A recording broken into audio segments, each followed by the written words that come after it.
of his story. I was first elected. I'm already in the elite class under capitalism, you fucking moron.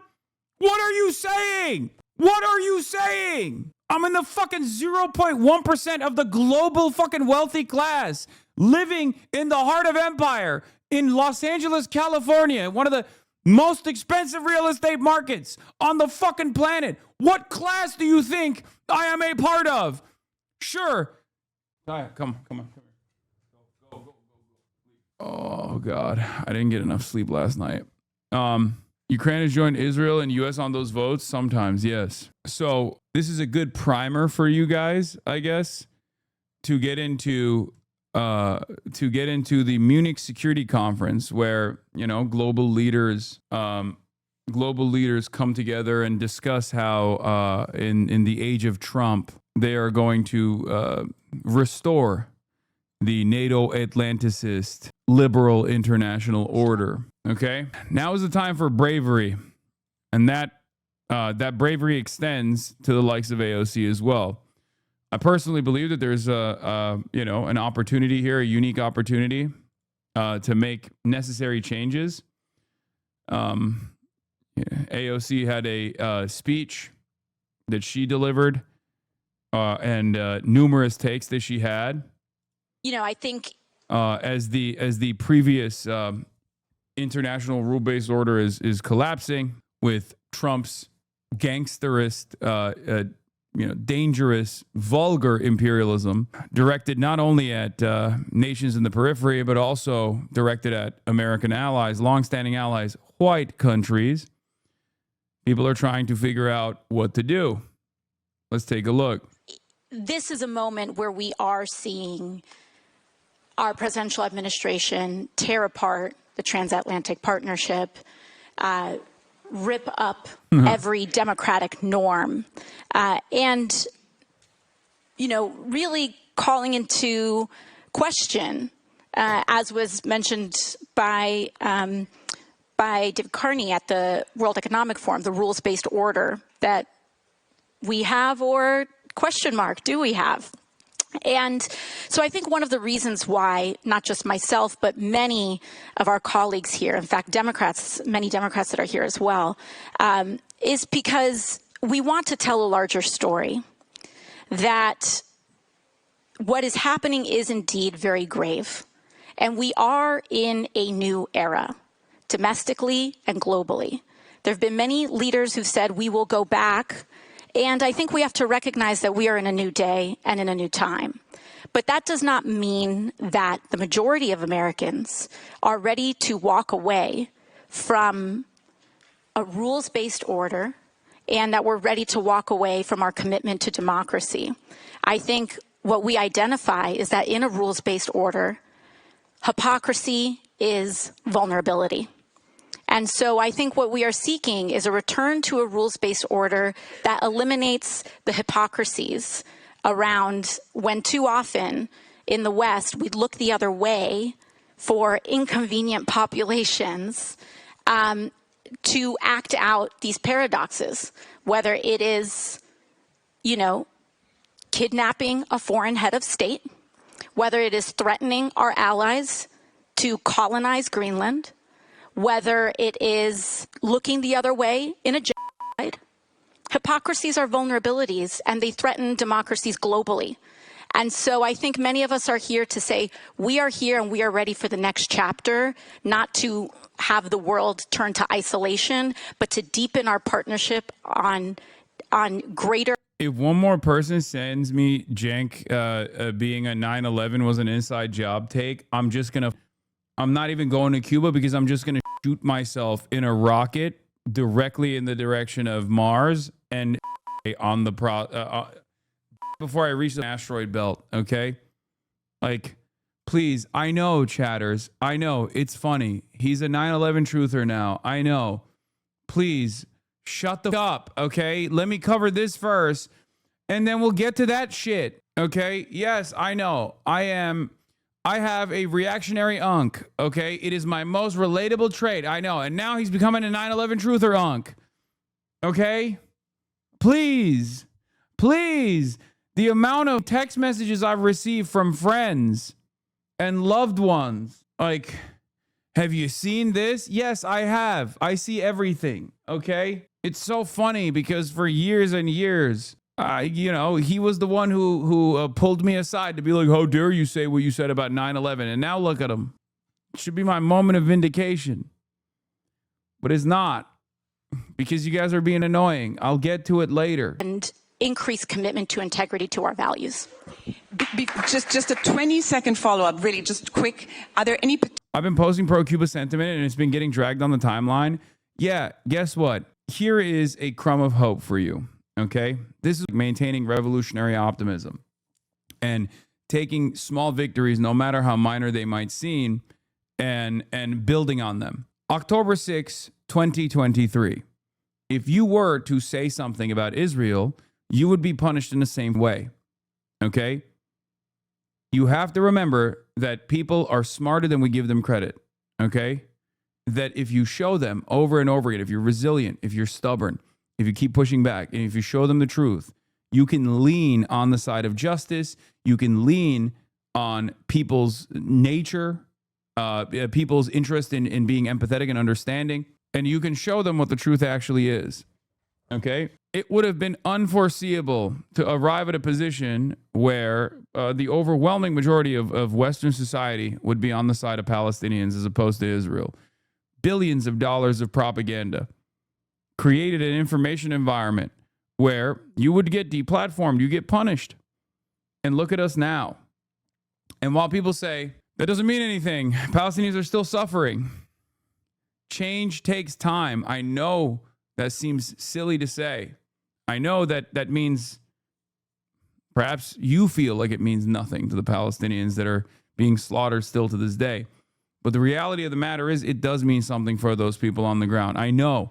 I've talked to them. I've talked to them in person. I try to show you their perspective all the time. I talk to them directly like I did with Belal Khaled when I was in Qatar. That's the reason why I have those conversations, so you understand that your advocacy does matter to them. They hear it, they see it, they understand that one day they will be free. So if they can maintain that commitment, because they don't really have the opportunity to succumb to nihilism anyway, because nihilism is the poison for those who are privileged, because they don't have the privilege to say, all right, kid, we're all going to die, I guess. Right? If they can maintain optimism in spite of being victims to a genocide, and they can internalize the support that they're getting from the West now, and if that gives them confidence, you can too. So just remember, change does happen. It just takes a long time. And because we're not on this planet for, the human lifespan is short. We're not on this planet for an extended period of time. You're not here sometimes to see that change take place. You have to hold on to any sort of modest, any sort of marginal victory you get. So just because you believe that it's very difficult to get your message across about the humanity of the Cubans and the starvation and the cruelty that they've been subjected to, endless punishments by the American state, just because that message doesn't work today, just because people are pushing back on it today, doesn't mean that they won't be by your side tomorrow. Remember, one day, everyone will have been against this. It's the same in Gaza, and it's the same in Cuba as well. Okay? That's why I think this community matters as well. I just got hit with the CIA sneezing gun. But that's why I think this community matters as well. Like, there is a massive community that is pushing back. Like, you have solidarity here. You have like-minded people here. You have people whose starting positions might have been oblivious to the Cuban realities, right? And now they're on board. So arm yourself with that confidence, knowing full well that your fellow man in this community, that is, again, a very large one that many are fearful of, it seems, one that hopefully restores your sanity in an otherwise outright insane world, is out there offering a voice to the voiceless, and that plenty of people here have changed their minds as well, in spite of the billions of dollars of propaganda working against them, working against us. So you just can't back away. You just have to keep pushing through. You have to be resilient. You have to be strong. And you have to chip away at it, slowly but surely. Old men, society only prospers When old men plant seeds for trees they will never sit in the shade of. You just got to keep putting your best foot forward, right? We're here to plant those seeds. Anyway, having said that, let's get back to the Munich Security Conference. Particular institutions that a democratic administration would want to save, like your voters. Is it NATO? Is it the climate accord? Is it the Iran nuclear? Are there some things where, just give me a lily pad? Well, you know, first and foremost, I think we need to revisit our commitments to international aid, not just USAID, but the dozens of global compacts that this current Secretary of State and President Trump have withdrawn from. They are withdraw the United States from the entire world so that we can turn into an age of authoritarians that can carve out the world where Donald Trump can command the Western Hemisphere and Latin America as his personal sandbox, where Putin can saber rattle around Europe and try to bully around our own allies there, and for essentially authoritarians to have their own geographic domains. And it actually is the By the way, I want to say something here that I think is important. What she doesn't call out by name here is just as important as who she calls out by name, okay? I need you to understand. There's a country that is the number one foreign adversary for the NatSec liberals and also the neocons as well. She did not say China. She did not say Xi Jinping. Okay. Also, she's in Munich. Of course, she has to say Putin. Are you kidding me? It's like they'll shoot you. They'll take you out back and shoot you if you don't say Adolf Hitler must be deposed. All right.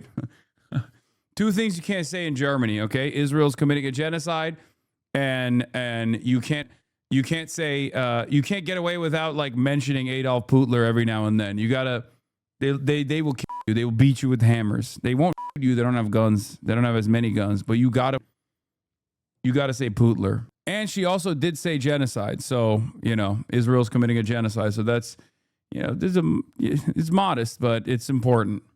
Trans-Pacific Partnership, it is our global alliances that can be a hard stop against authoritarian consolidation of power. Like, this is, again, it left me wanting more for sure. Okay? It left me wanting more. Absolutely. I mean, compare this to my impromptu speech, which is not exactly great either. Let's be real. I didn't maintain any brevity. I was very wordy. I had a lot of ahs and ums when I was talking in Canada about this exact same issue, right? About this exact same change that we're all seeing. I do have a different perspective than she does. Yeah, you're not a lawmaker. It doesn't matter. Again, now is the time for bravery. It doesn't matter that she's a lawmaker. Obviously I can get away with saying whatever the fuck I want to. I'm not expecting her to be like, Mao Zedong has some very good ideas or some shit. Okay, calm down. But it's a good start, and we must expand on it. But I think the fundamental difference here that I need AOC to hopefully get to, Matt Duss to hopefully get to, the way to combat the growth of fascism is through socialist organizing and is through the worker-backed movements that must grow in all of these countries. Because historically, capital is always aligned. Titans of industry have always aligned with fascism at a time when capitalism is in crisis. Fascism is seen as the stable option when liberalism can no longer control the contradictions worsening. Okay? And I think there is a real opportunity to make a coherent point here that will stick with a lot of people. Okay? And for the chatter saying, brother, it isn't happening. If Zohran Mamdani, a little socialist power, is coming out and shitting on Cuba's government, it's over. It's not. It's not. You'll see.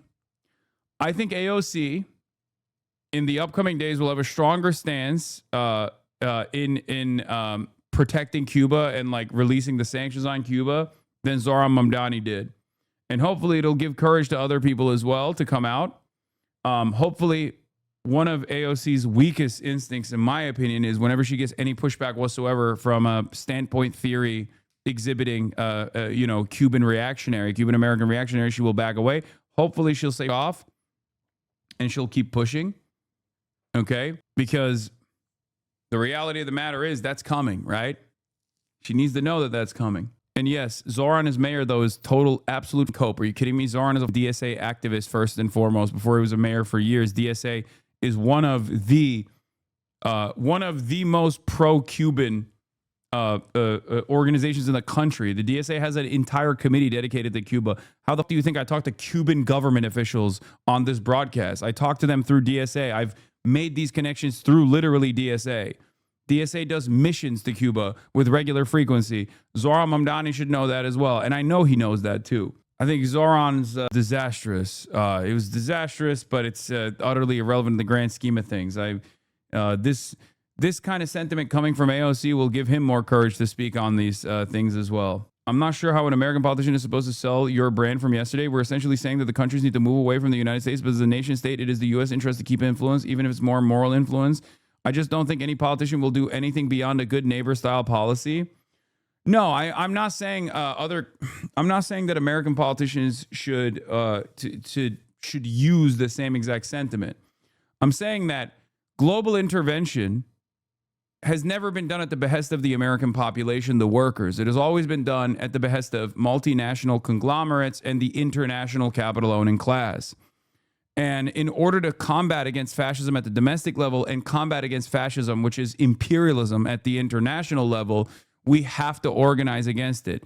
First at the domestic level, then against it at the international level through solidarity, again, in uniting the working class all around the globe. These are the types of things you can say. Politicians have said this. Go back and listen to fucking FDR and shit. You know what I mean? Like, American politicians used to say shit like this. It's kind of crazy that we've lost that.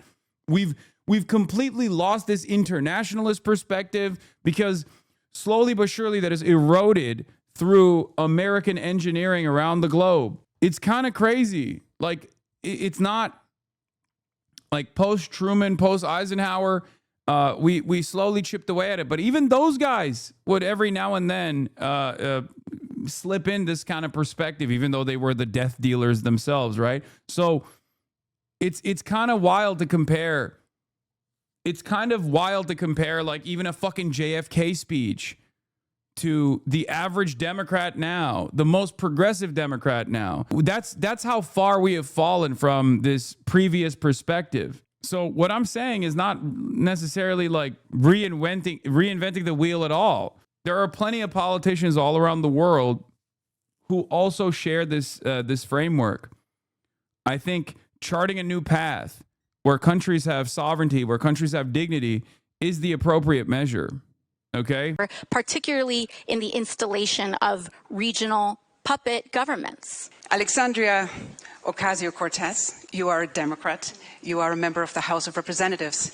Has the left betrayed the people? Has your party betrayed its base? Yes, what was the name of the individual from your story? Guido. Guido. It's funny that you asked this question because... Is the mic working? Is the microphone on? Okay, thank you. Thank you. It's funny that you asked. One day everyone will have been against this, a direct condemnation of retroactive whitewashing, not a permission to hug and cuddle for ex-liberal Zios and military and vets, loving Yanks, and pull them to the ruthless systems, be kind of people, live apology of bullshit. Brother, I don't know how to explain this to you, but there are no untarnished folks, okay? There's none. There's no such thing. These systems that we fight against are all powerful. They're all encompassing, okay? You are going to need allies. It's that simple. Could you imagine Lenin being like, "Hey, people who were previously in the czarist militaries that played a role in putting down the peasantry, you have no room in the you have no room in our military. You have no room in our revolution. You cannot be allies to us." Like, can you fucking imagine if that's how this worked historically? Oh, I'm sorry. Are you the Tsarist cavalry? It's not gonna. We can't work with you. Sorry, we're gonna turn down people that we could bring in. Yeah, Mao saying to the KMT soldiers, don't actually come to our side. We must not convert you. We have no reason to work with you whatsoever. Okay? When they change, yeah, but someone thinking these people are subhuman and die, how am I supposed to think? I don't need you to think, because you're not thinking right now. You're just thinking of the most extreme hypothetical. Every single person is a potential enemy that is cynically making it seem as though they're on your side. We have to give people room to grow. I can do that. Maybe you don't have the privilege to do that. I have the privilege to do that. I'm going to keep doing that. Okay? I don't give a fuck what people have done in the past, as long as what they're doing right now is moving in the direction of justice for the oppressed peoples, the dispossessed masses all around the world. That's it. That's my attitude. You can say it's privileged. You can have a nihilistic perspective on that. You can assume that no one is actually trying to change. It doesn't fucking matter to me. Okay? That's it. I don't know how the modern left movements got to this point of like tremendous privilege, in my opinion, where they just have they act as though everyone is already a fucking revolutionary with a copy of the Red Book on one hand and a rifle on the other. Lenin would disagree with you.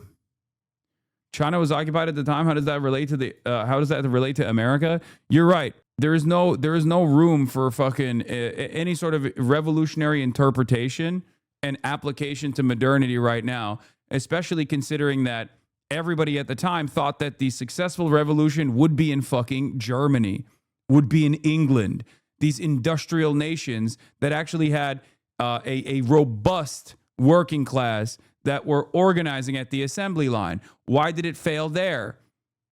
Should we wait for the American masses to look like the peasantry of the past? Or should we try to work with the confines that we have? Work with the realities that we have at our disposal. People are defeatist. A lot of people are fucking defeatist. They just say like, oh, it doesn't matter. It doesn't matter. I mean, there's nothing resembling the conditions of successful communist revolutions here in the United States of America. I know. Okay. I know that. You think I'm not aware of that? I am aware of that. But we don't have the numbers right now. We don't have the capacity. This is not like, this is not like voting out the Trotskyists and seizing control over the Russian government, the USSR at the time. Like there hasn't been a successful revolution where you can just like maybe thin out the ranks with naysayers and remove them from positions of power for exhibiting counter-revolutionary behavior. Okay? It's so fucking stupid. You have nothing. We're beggars, okay? We can't be choosers. We have nothing right now. We have no movement. We have no class consciousness. We have no vanguard. And you're over here being like, yeah, there's 11 people in my fucking reading group, and the 12th guy I don't fully agree with, so fuck that 12th guy. Let me be honest, the Dems will betray the American working class again while they send bombs to Israel and aid too. Yes, I know that. What the fuck are you talking about? You're not even talking about the Social Democrats betraying the Marxist-Leninists or the communists now. And now you're talking about a bourgeois liberal party. Of course the Democrats are going to fucking betray the American working class again. I'm just simply saying that currently we don't have anything. We don't have anything at our disposal. We have no power, so we have to work with what we have. That's it. Then why work with them? Oh my God. Every single fucking day, man. Every single day with you motherfuckers. Build communism right now. Shut the fuck up. Just build communism right now. Build communism today. Build communism yesterday. Hit the communism button that I refuse to hit because I'm a fucking revisionist. I am a revisionist social fascist myself, and that's why I have this refusal to build communism today. You have the button at your disposal. Hit it. Press the communism button right now. Stop LARPing. I can't believe that this is like a everyday experience where I have to like go through the motions of explaining to people that, yes, I am aware of that a liberal bourgeois capitalist party is not going to be your fucking salvation. It's not going to magically overnight turn into a communist party or ever turn into a fucking communist party at all. I want you to hit the communism button for me. No, I'm refusing to hit it. I'm refusing to build a communism today and tomorrow and the day after. This is my biggest argument as well. A revolution right now would probably turn out like the French or other revolutions that ended up with reactionary wins. The numbers do not favor a progressive win. It takes time. No, like, we don't even have the conditions set for a bourgeois revolution. Like, what you're referencing is bourgeois revolutions. We're not even there. So that's not happening either. A proletarian revolution is certainly not happening, but a bourgeois revolution won't happen in America right now either. Okay? People are too sedated. People are too comfortable. There are some bounties of being a part of the labor aristocracy, living in the imperial core that allows you to, not question the way things are going, to feel comfortable. In that environment, I try to work to build some kind of revolutionary movement. In that environment, I work to build class consciousness first. In the absence of class consciousness, you will never have revolutionary organizing. You will never have socialist organizing. A lot of people are self-described liberals. It's that simple. Anyway, let's continue. Ask this question about Guido, because in many ways I relate to him. I'm begging you, please. People don't understand the nuance of what you're saying, and you don't do yourself favors by yelling about the communism button daily, Lamau. I get what you're saying, but people are frustrated because they want to see PSL/DSA like take the limelight as the duopoly is historically unpopular. They're not mad at you, Hasan. They're mad at the situation. I know. It don't matter. Why do you think Nat Turner and John Brown work? Would it have worked with his method of slight appeasement and pragmatism? What is different? I have hope in my people. Wait, what? Brother, I have a dramatically different role to play here. Are you fucking insane? Like, I talk about historic examples all the time, including Nat Turner, including John Brown. But you have to literally be off your fucking rocker if you think I'm going to be like, hey guys, hey comrades, time to do terrorism. Okay? What are you, fucking stupid? What the fuck are you talking about? Hello? Chatter literally is like, dude, get lasered by a fucking Reaper drone right now. Like, immediately. No, that's not a Fed. That's just a person who's angry and doesn't have, and understandably doesn't see any other way out of this. What? You only want communism because you think you would be a part of the elite class, guy who understands communism. You don't want to live in the socialized housing. Oh my God. What am I doing? I gotta stop listening to fucking chuds in the chat. Of his story. I was first elected. I'm already in the elite class under capitalism, you fucking moron! What are you saying? What are you saying? I'm in the fucking 0.1% of the global fucking wealthy class, living in the heart of empire in Los Angeles, California, one of the most expensive real estate markets on the fucking planet. What class do you think I am a part of? Sure, from a Marxist perspective, my revenue, my wealth comes from what I'm doing. Voluntary subscriptions for the Piker Broadcasting Service for people like you. But even from your dumbass perspective, how much better could it get for me? I live in fucking Disneyland. If you're above a certain level of wealth and affluence in this country, it's literally Disneyland, okay? It's unlimited freedom. I can't even go a day without having motherfuckers be like, oh, you just want to be a part of the fucking ruling class. If I wanted to, I'd be sucking up to the Republicans. I'd be sucking up to the Democrats, not trying to fucking change the trajectory of America. What the fuck's wrong with you? ICE is authorized to covertly infiltrate and interact with social media accounts on her new program called Mass Engagement, per documents leaked to me. When I was in 2018, and I was a waitress in New York City. I had no health insurance. I could not pay my rent. And I consistently saw a party that championed special interests. Apologize now elite, for what? And a Democratic Party that was very much kind of telling working people that everything was fine when it in fact wasn't. And after I was elected, I remember I was crossing this threshold, and there was this closed door meeting of many high-ranking Democratic Party officials, people that you see in the news and all of that. And they they derided behind closed doors at that time, a long time ago. They derided many of the populist demands that I had run my campaign on. And I had defeated a 20-year Democratic incumbent that was part of Democratic Party leadership.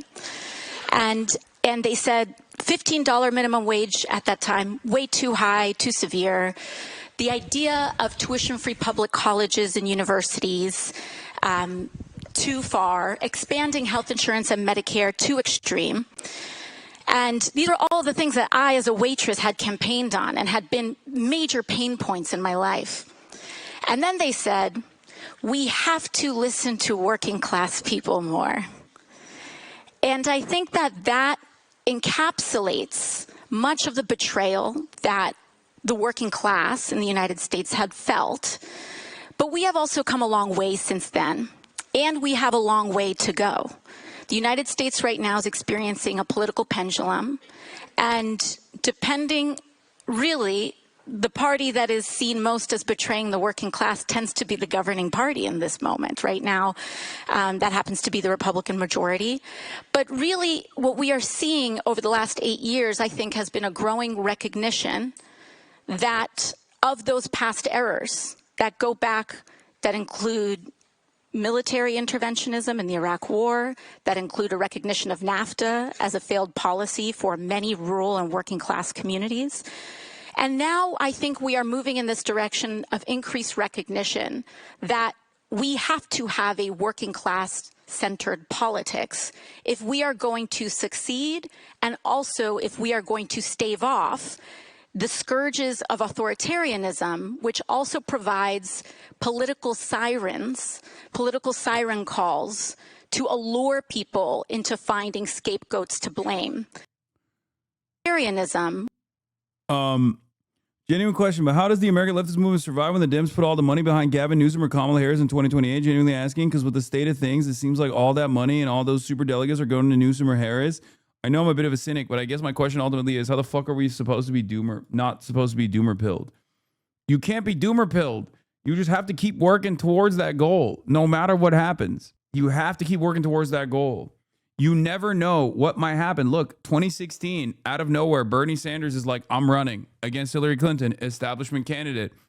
Now, 10 years after the fact, in the United States of America, one of the most reactionary anti-communist countries, anti-socialist countries on the fucking planet, if not the most anti-communist, anti-socialist country on the planet, 33% of the Democratic Party's base is self-identifying as democratic socialists. These things take time, but change happens, not spontaneously, but change happens in a way that you cannot even fucking fathom. That's it. Having a candidate that represents your interests, having a base that is actually more angry than ever before, having a weak Democratic Party, for example, with media organs that can actually push and overcome the faucet of misinformation coming from mainstream media, the attacks that are coming from the usual suspects. You never know where that can go. Okay? That's it. It didn't happen back then, but you never know. It might happen now. And if it doesn't happen now, it might happen 5 years from now, 10 years from now. You just have to keep exhausting all of the options. You just have to keep exhausting all the options. You just have to create for change to take place. And when it does, people go, wow, this happened overnight. This happened spontaneously. I always go back to Palestine, but on this issue, I'm going to go back to it. People have been chipping away with awareness initiatives about the Palestinian plight for the last 80 fucking years. Since 1948. Since 1948, people have been doing this. And it seemed like after October 7, in a matter of 2 years, against billions of dollars of propaganda, the most pervasive advocacy network, the most pervasive mechanisms of control, the Western populations woke up to the reality almost overnight in comparison to the past fucking 80 years.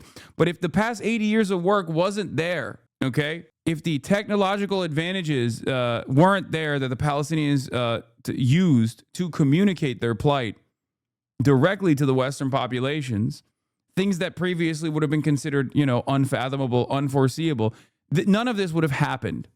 Okay? So you never know when change will take place. You just have to keep trying to set events in motion, and you have to keep pushing so that when the opportunity comes, we have robust organizing. And then the latecomers will think, oh, wow, this happened overnight. How crazy. I'm a part of it now. But you just cannot give up on solidarity. People don't realize how much has changed. My tennis playing country club aunt with a broker husband is ready to burn it all down. This happened in the last 3 months. Yes, even at the domestic level. I only want to eat the 5th dumpling because that's the one that filled me up. Exactly. People don't want to think about the 4 dumplings that came before. They want to think about the 5th dumpling and go, well, this triggered it. This triggered the change for me. I am no longer starving. That's not how that works. Which also provides political siren calls to allure people into finding scapegoats to blame for rising economic inequality, both domestically and globally. So when you run for president, are you going to impose a wealth tax or a billionaire's tax? I don't think that I don't think that anyone, and that we don't have to wait for any one president to impose a wealth tax. I think that it needs to be done expeditiously. And interestingly, when I wrote about wealth tax recently, and of course the big argument. It's so funny. She try to sneak that in there. You're kind of like that guy that has tried every fruit. That's such a stupid comparison. Against this is always capital flight. The U.S. is actually uniquely placed to do it because you guys tax on the basis of citizenship, so people can't flee, you know? And even if you change your citizenship, there's basically an exit tax because you have to pay a tax on unrealized capital gains. I learned this just recently. Manfred Weber, you are the... Donald Trump. Yeah, we'll compare AOC's takes to Gavin Newsom. Yuck. But Matthew Petty said the left response to all this is unlimited NATOism. We're not going to make it, which I kind of agree with. That's why I said it was like a little bit less than what I expected. You know, as far as like going back to the rule-based international order, all this stuff, like I don't think that's the best. I think that was the weakest point of her sentiment that she was expressing, but that's Matt Duss, I think. Here is AOC saying, here's AOC's takes on China, which I like. There's this frame between conflict and competition. I think sometimes, depending on what's happening, that rhetoric can get a little conflict-driven. And I think that it's really a question of competition and, to the governor's point, fair competition. But when I think about that, I think about how the United States, if you oneself, as a global competitor, the kinds of things that one would do in order to really assert that position is investments in science and technology, which we are gutting our NIH, we are gutting our health science research, we are cutting the very things that make us a global power in that respect in terms of government and public funded research, which is what allows innovation in a more broad sense as opposed to privatized research. An ascendant global power would invest heavily in innovative energy solutions so that it could be sovereign in that respect. And the United States at this point, instead of expanding our energy mix, we are actively narrowing our energy mix to become increasingly more reliant on fossil fuels instead of, in contrast to what you see is happening in China. Yes, they burn a very large amount of fossil fuels, but they have also invested dramatically in wind and solar and in energy innovation. And so to me, I see this as a question of competition and, of course, of trade, to the governor's point, but we have to make sure that we are having, I think, a reflection and a reflective conversation about how are we positioning ourselves to continue to offer the world the best of what America has to offer. AOC explained her take about international rule-based order in the speech about Mark Carney. Mehdi Hasan and Emma reposted it. How many tabs do you need, Unc? Unlimited. Unlimited tabs. Tabs upon tabs. Here, let's she expands a little bit more on the post rule-based order, stuff like that. And I know Here, we are shocked at the president's destruction of our relationship with the European allies. His threatening over Greenland is not a joke. It is not funny. It threatens the very trust that allows peace to persist. that certainly behind private closed doors, they say, look. I do think, I will say this again, she needs to be way more ruthless about Israel, okay? No more getting outflanked by MTG. We can't be doing that. I know that that's like still considered a third rail for some fucking reason amongst people who have ambitions of higher office. It's not. You will 100p. You will skyrocket in your popularity if you force the rest of the conversation that shies away from saying certain things about Israel. If you say certain things about Israel that others will not because they're even more afraid than you, if all they're saying is, oh, I'm not going to take money from AIPAC. If you just come out and you're like, sanctions on Israel is a necessity as long as the apartheid continues. This is unconscionable. This is an unconscionable crime. It's immoral. It's morally repugnant. It has no place in 2026. The very fact that it's still continuing with American weapons, with American political cover is completely unacceptable. And every single European leader in this room knows exactly what I'm saying right now, and they're too afraid to say it out loud. So I will be that voice of bravery because I know that the people back this position. I know that the American population is also aware of this reality, that we must put an end to this barbarism. If she said that, I swear to fucking God, it would be the Zoran, I'm not going to Israel moment. It would be her Zoran, I'm not going to Israel moment. I know for a fucking fact. Now, of course, they might kill her if she says that, but you know. I don't think AOC feels very confident on foreign policy matters. She never really has. Whenever she talks about it, it's a lot less passionate, a lot more wishy-washy than domestic policy. She needs a bit more confidence. I know. Yes. AOC is American. That's unfortunately the problem. Like low key. I mean, she's Puerto Rican, so like there's that element of it that I think guides her perspective a little bit. But yes, you're gonna have American takes. Okay, you grew up in America, you're gonna have American takes. No disrespect. It's just how it is. The one question I want to ask the U.S. is, if I'm in trouble, will you come and help me? Are you still an ally? Or do we need to really decouple or certainly de-risk? Your answer to that, Congresswoman. Well, I mean, we are, of course, representing a broad spectrum of the United States here today. And I think I'm very grateful that we have, you know, it's unfortunate, I guess we have to speak to the elephant in the room, that the partisanship in the United States has made this question something that even has to be asked behind closed doors in the first place. I know that the Democratic Party is here for our allies. We are shocked at the president's destruction of our relationship with our European allies. His threatening over Greenland is not a joke. It is not funny. It threatens the very trust and relationships that allow peace to persist. And so I believe what I can say is that unequivocally, the vast majority of the American people do not want to see these relationships frayed, and they are committed to our partnerships and our relationships and our allies. Governor? I would just second that. You know, as Oh God, it's like liberal Atlanticism. Like I feel like. I mean, that is definitely. This is a real disagreement that I have with Matt Duss, who sincerely believes in NATO Atlanticism. Like he genuinely believes that, like, you know, America is a force for good, and when you're running for president, you can't say America's a force for evil, right? You can't say that. I think the better point there is to say we've been doing what we've done to Greenland to every other country, right? Why is liberal Atlanticism to say we shouldn't invade Greenland and alienate our allies? Isn't it good to have allies even if it's not NATO? No, the real point there is to say the major difference with what Trump is doing as opposed to like American engineering of the global design in the past is that Trump is basically saying the quiet part out loud.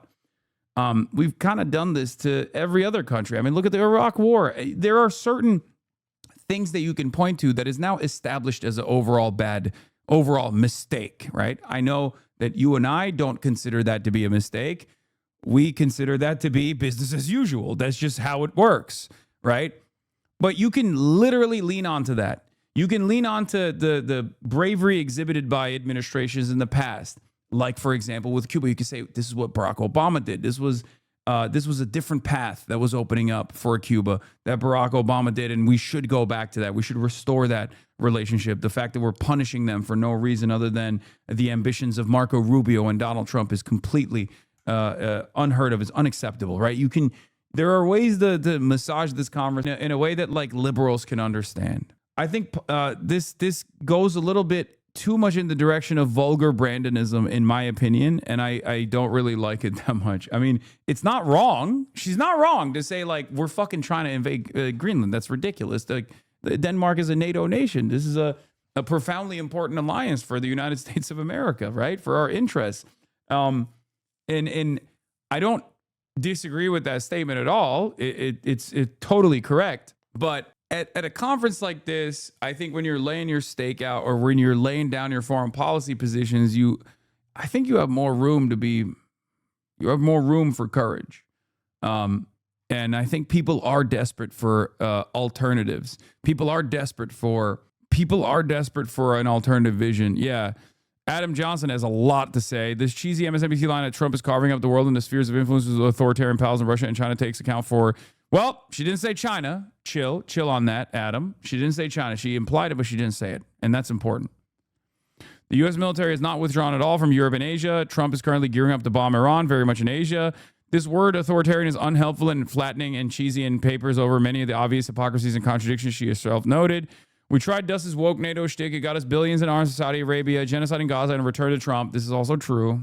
That's why I said this is like vulgar Brandonism, a restoration of the liberal international order, NATO Atlanticism, liberal Atlanticism, pro-NATO. That's what Brandon brought us. And Brandon also brought us complete collapse of those systems because it's over. Liberalism is failing around the world. And I do think that like any sort of restoration of that previous international order is simply going to only galvanize the fascists, is only going to make the fascists pick apart those contradictions, exhaust those contradictions. We tried Dust's woke NATO shtick. It got us billions in arms in Saudi Arabia, genocide in Gaza. Like, I don't think Dust is as big as a villain as people present him as, for the record. I do want to say, like, in this community, everybody says he's a genocidal warmonger. He's the horrible monster.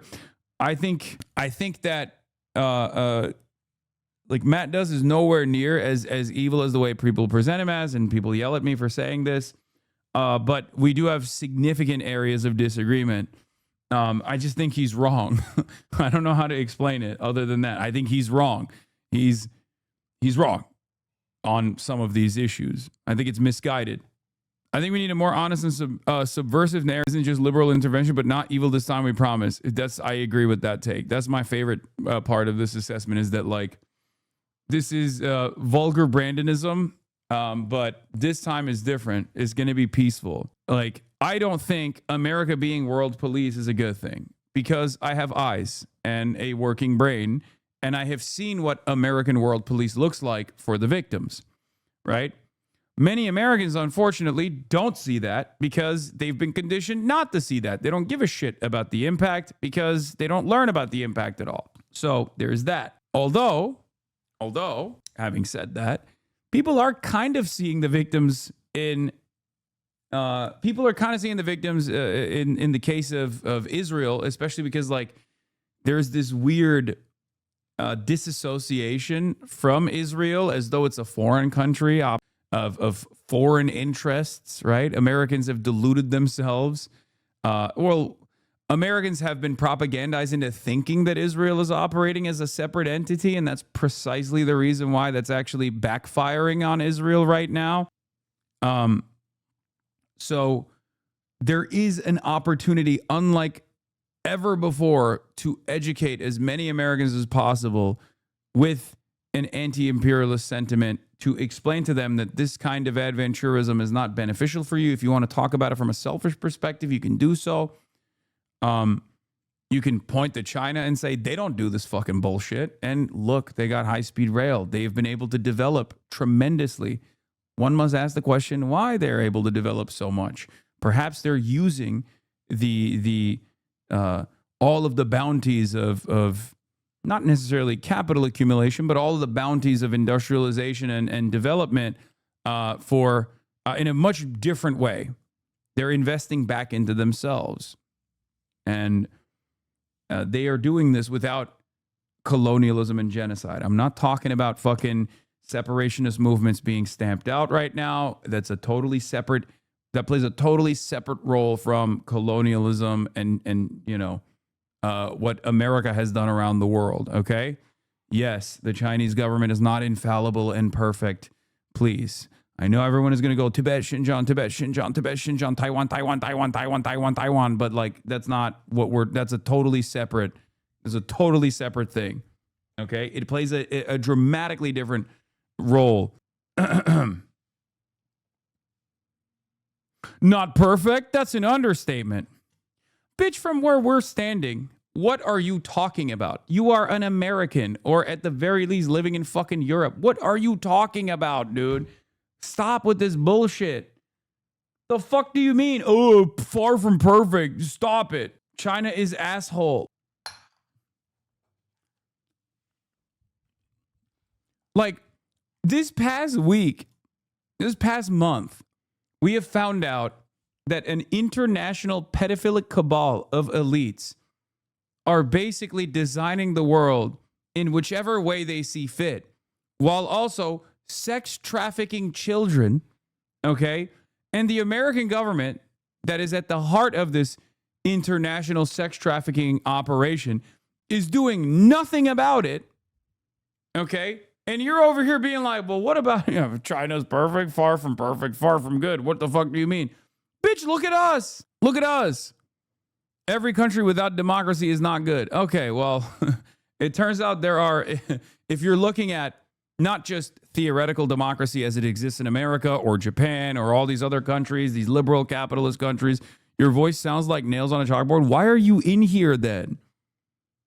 Why are you in here? I don't understand that, you know? Our managed democracy is far better. Okay, well, we have a pedocracy, a pedophile democracy that specifically yields the maximum best possible results for our pedophilic elite, okay? So no, maybe it's not better. Who knows? If one accepts the premise a Dem president and the liberal foreign policy structure committed genocide as AOC ostensibly does, then what are the next steps to hold these people and institutions accountable that we're just moving on to liberal rules-based order fluff is morally unserious? Yeah, that contradiction is not being exhausted in this circumstance. When you say we got to go back to the rule-based order, when, like, you know, the vulgar Brandonism and the rule-based order that came from vulgar Brandonism yielded unlimited genocide of the Palestinians. And that you have to address, especially because you recognize that it's, you know, a genocide, right? So let's hear what she has to say about the so-called rule-based order. And there was this undertone, this undercurrent, this suggestion that it was a rules-based order sometimes. And I think that that is the issue that lies before us, is that in a so-called rules-based order, the rules for whom? Because you would not stop coming up in the first place. Anyway, you suck. Bye. To the United States, love Europe, you. Bye. its allies, and we would carve out exceptions for the global South. And I think that when you have a rules-based order where you carve out exceptions to our values, exceptions to our rules, eventually the exceptions become the rules.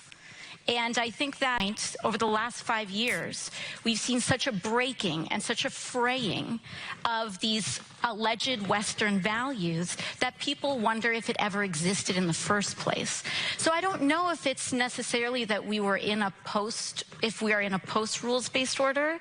I think it's possible that we were in a pre-rules-based order, and we have an opportunity to explore what a world would look like if we upheld democracy, human rights, trade that actually centers working class people instead of accruing overwhelmingly the benefits of trade to the wealthiest. But if we reoriented a new era that could actually help people and show how foreign policy and healthy foreign policy can show up and help them in their lives. That's not bad. That's not bad at all. I mean, she says She says the rule-based order's grand design has never yielded good outcomes for the global South. Like, I mean, I'll take it. It's far better than the average liberal sentiment. It's not NATO Atlanticist. Like, it's not the fucking nice words, nothing more though. Man, shut the fuck up. This is a word situation. Bitch, fuck you mean nice words? What do you want her to do? Assassinate the fucking global leadership of the pedophilic cabal at the fucking Munich conference? What are you talking about? Of course, it's words time, okay? Right now, she's at a conference. Like, it's a fucking round table. It's time for words. Sometimes there's time for actions, but this is time for words. It's words time. So we're analyzing her words. That's funny. We want her to be Zoran. Zoran's foreign policy is fucking dog water, okay? Shut the fuck up about Zoran right now. Mr. Cuba and Venezuela are despotic, tyrannical, authoritarian countries. Don't bring up Zoran right now. He's better on Israel than AOC is.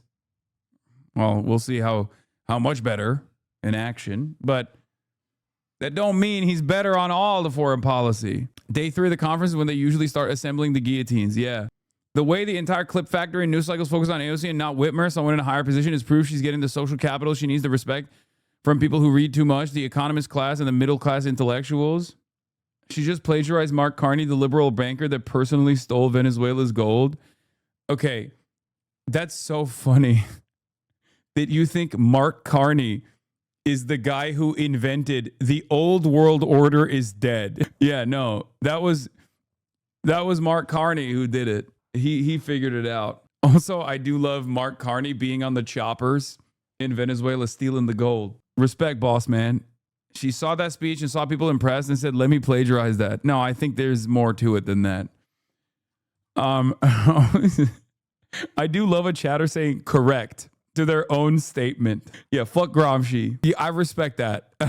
I respect when a chatter comes in hot and I read out their statement and they go correct.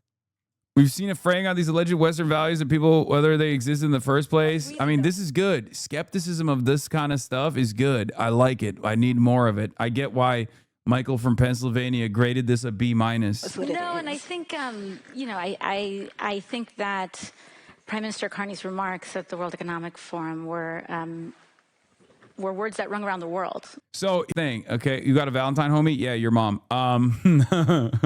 She's not coming home later tonight and tomorrow either, if you know what I'm saying. Yeah, we're gonna fuck me and your mom. Anyway, I don't know why I went there. I just had to. It's been a while. Okay, that chatter gave me the confidence to chuckle at my own zinger. Fuck, what was I gonna say? Oh, I wonder if AOC knows that there is a lot of, I mean, I'm sure she knows there's a lot of attention and a lot of eyeballs. There's also a lot of people to her left that are paying close attention to her words right now, all around the world. And they don't necessarily have a lot of confidence in her, but they want her to thrive in this moment. Okay? They want her to thrive in this moment. They want her to deliver in this moment so they can lean into her as a final opportunity for hope. What's Zoran's take on the Thailand new elections? The world must know. Yeah. In raising this question. But I think that also in his remarks, as well as part of this larger conversation, there was this undertone, this undercurrent, this suggestion that it was a rules-based order sometimes. And I think that... What is the alternative that still keeps America strong? Rule-based order is a nerve if no one else plays ball also? Wait, what? Okay, Neek Skid. My favorite chatter, especially in this situation. Okay. I want everyone to have dignity. I want workers to have dignity. I don't care about America being strong with a strong military. Okay. That's ridiculous. If America being strong is leading to death and destruction overseas, complete destabilization in the third world, death and destruction overseas, so that our capital owning class can turn profit year over year, then I don't want that. I want a new design. And now is an opportunity for said new design, especially as the contradiction is worsened, especially as the international fascist coalition is working tirelessly to redesign, to take advantage of the instability caused by the collapse of liberalism. Now is the time for organizing. Now is the time for a new world vision, a new world order, if you want to call it that. Okay? No, strong like FDR style, good for workers and leftists. Okay. You're failing to understand that a strong America in the way that the previous global design worked means death and destruction for everybody else. Okay? I guess what I'm trying to say is America needs to be Chinese right now. We must become more Chinese right now. Okay? No more death and destruction campaigns. No more senseless militarism. None of that shit. Focus on our own. Focus on our own people. Feed the hungry. Build housing. Federal jobs guarantee. Commit to FDR's agenda and the promise that was not fulfilled. So now death and destruction for us only? No. Death and destruction for us is also imminent. It's happening. Instead of America being the only strong country, all countries should share strength and sovereignty. That was the idea that was sold to small countries when the rule-based international order was established, and we should live up to it. I mean, yeah, but that was a lie. Anyway, so basically Grand Platinnerism. Wait, what? What? Grand Platinnerism? That is the issue that lies before us, is that in a so-called rules-based order, the rules for whom? Because for all too long, the rules only applied to the United States, Europe, its allies, and we would carve out exceptions for the global south. And I think that when you have a rules-based order... Stealing guarantees job idea? Yeah, no, I stole that from Frankie Boy. Or not even from Frankie Boy, from literally just socialists of the past as well. Where you carve out exceptions to our values, exceptions to our rules, eventually the exceptions become the rules. And I think that, to your original point, over the last 5 years, we've seen such a breaking and such a fraying of these alleged Western values that people wonder if it ever existed in the first place. So I don't know if it's necessarily that we are in a post-rules-based order. I think it's possible that we were in a pre-rules-based order. And all right, we saw this already. We saw the rest of this.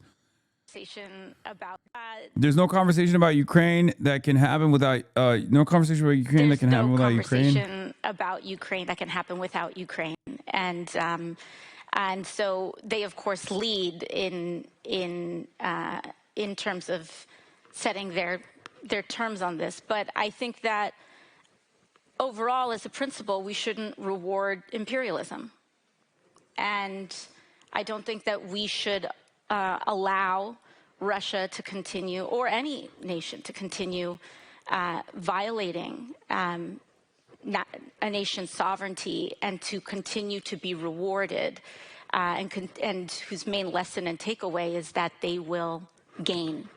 And so what that looks like in the specifics, I think, is a deeper conversation. But on principle, I think that is what... She seems insecure. Dude, I see so much of myself in that, though. Like, because it's tough, man. It's tough to do speeches like this, you know? I mean, you're going to say she's a congressperson, but like, this is how I felt yesterday when I was delivering a speech at UBC. I don't know if it came across as that, but I was definitely experiencing a lot of self-doubt. Hopefully it didn't. It did? Okay, for when it did, there's mostly just people saying, no, you did awesome. You killed it. It was still good. You keep doing fucking improv? I know. I do. But can you even call it improv, honestly? If I've been preparing for that every single day? Probably the best one you've made. That's what I've heard. It's getting better. Yeah, I saw this. This was a really good, a really solid assessment. I guess my critique of AOC's remarks at the Munich Security Conference, and in general Biden as well, is that they all want to frame the current status quo as the result of a system betrayed, and not instead as a result of deliberate choices, the system itself being the issue. She talks about a failure to rein in corporations that led to consolidation, that led to companies rivaling nation states. But this wasn't a failure. This was very deliberate, conscious choice by U.S. leaders who saw these corps as useful, more subtle vehicles for U.S. power. And then the war came home in an unexpected way. These titans we created to surveil the world and preserve our influence turned their focus back around on the homeland that nourished them. And so the goal should not be to point, but to do something new, centering all around finding the best ways to crisis manage the liberal world order instead of taking voters where they are and trying to figure out something new is a mistake. The bipartisan consensus was called that because it was a consensus. That no longer exists, nor is desirable. One hundo P I agree with. Quo pro quid. He, him. I mainly tweet about Richard Nixon's 60s Americana and film. Design lead for TNO mod. Fully endorse this. An Israeli reporter asked her a question. Oh, brother. Front row here first. It's the first one I saw, and then we'll go to the third one. Hello. Thank you so much for the interesting conversation. My name is Hagar. I'm from Israel. I'm a journalist for Haaretz, and my question is for... Okay, she's woke. She woke. The wokest. She's a communist, basically. She's from Haaretz. Congresswoman Ocasio-Cortez. I wanted to know if you think that the Democratic presidential candidate in the 2028 elections should reevaluate military aid to Israel. Yes! I mean, to me, this isn't just about a presidential election. Personally, I think that the United States has an obligation to uphold its own laws, particularly the Leahy laws. And I think that, personally, that the idea of completely unconditional aid, no matter what one does not make sense. I think it enabled a genocide in Gaza. And I think that we have thousands of women and children dead that was completely avoidable. And so I believe that enforcement of our own laws. See, this is it. This is the difference between like a social democrat and a socialist or a communist, right? A social democrat looks at the capitalist system and says, we can reform this system. An anti-capitalist, starting with democratic socialists and going all the way to communists, looks at that system and says, no, this is not a system that you can repair. As a matter of fact, all of the things that you're trying to curb back with Keynesianism or with like a robust regulatory agenda is actually giving it a lifeline. A welfare state is only giving capitalism a lifeline. We have to change it because inevitably it's going to break. It's going to fall apart. The contradictions are going to get too bad, and either you're going to have fascism as a way to restore order, or you're going to inevitably have socialism. The same goes for, I think, AOC's perspective on the liberal international order as well. It's not a failure. It is by design. We didn't just like have a moment of weakness and allow Israel to do what it's doing. Israel's doing everything that it's doing because it's a part of our grand design in the region. Okay? This wasn't a failure at all in the eyes of many generals, in the eyes of the military industrial complex, all the way from Gaza working as a laboratory for death and destruction with new weapons that will be sold all around the globe, down to mechanisms of surveillance that we're already applying here at the domestic home front, but certainly as a greater Israel project that actually works alongside our vision in the region, so that we can actually pack up all of the axis of resistance, which we handily did pack up alongside Israel by basically unshackling Israel. We were like, go blow up whoever the fuck you want to blow up. We'll give you all the weapons to do so, and we'll protect you every step of the fucking way. So it's not something that happened because we weren't paying close attention to it. It's something that happened that we envisioned.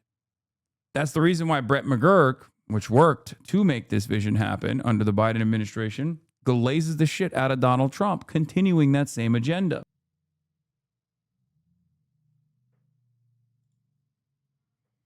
Claude District Enjoyer says, you got to say it to the best of my ability when you do these speeches. I know. It just shows that I'm not confident. It's because I'm insecure. I'm insecure about I'm always insecure. I'm so insecure because I just know how much I don't know, if that makes sense. Or was it maybe not Cloud District Enjoyer that said you can't say to the best of your ability, to the best of my ability? She's probably a social democrat at the end of the day, but she just needs to be more confident. Oh, I did say that. Yeah, bitch, you did. But that's it. That's my biggest. I'm so weak about that. Stop saying you don't know things. That cheapens this community and your work.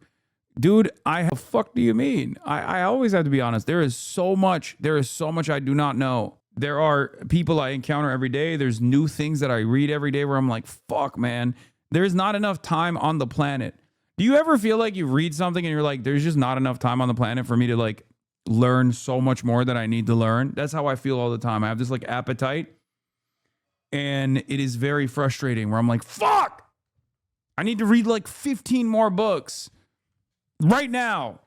I wish I could just like fucking download it into my brain. A dumb man looks at that situation and goes, I don't need to do any of that. I have AI to do the work for me, because they don't understand that you have to think critically. You have to internalize information. You have to learn from it. But yeah, anyway. Through the Leahy laws, which requires conditioning aid in any circumstance, when you see gross human rights violations, is appropriate. Hasan should stop saying he's a dumbass, and he should stop saying he does agitprop because Americans think this means he's lying. Yeah, I know. Well, it's true. I really do need to stop both of those things. That's not wrong. I agree with that. Americans are very fucking stupid. Let's be real. I probably should also bring up my degrees all the time too, which is fucking annoying and stupid, and I don't like it, but anyway, AOC in a so-called rule-based order, the rules for whom for too long. Okay, we already covered that. There's so many of the same exact fucking links here. It's not a small matter to make the West did not look the other way. Oh, see, this is it. Yeah.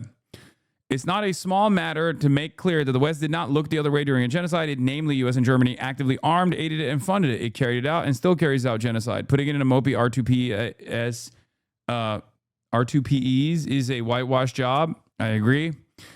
I know Does this whole thing is that trying to put lipstick on the rule-based order pig, but it's over, it's done, it's intellectually cooked, it's immoral. I feel that way about liberalism in general, and I certainly feel that way about the international rule-based order as well. It's over. We have to fucking move on. We have to move on from this, and the opportunity is now.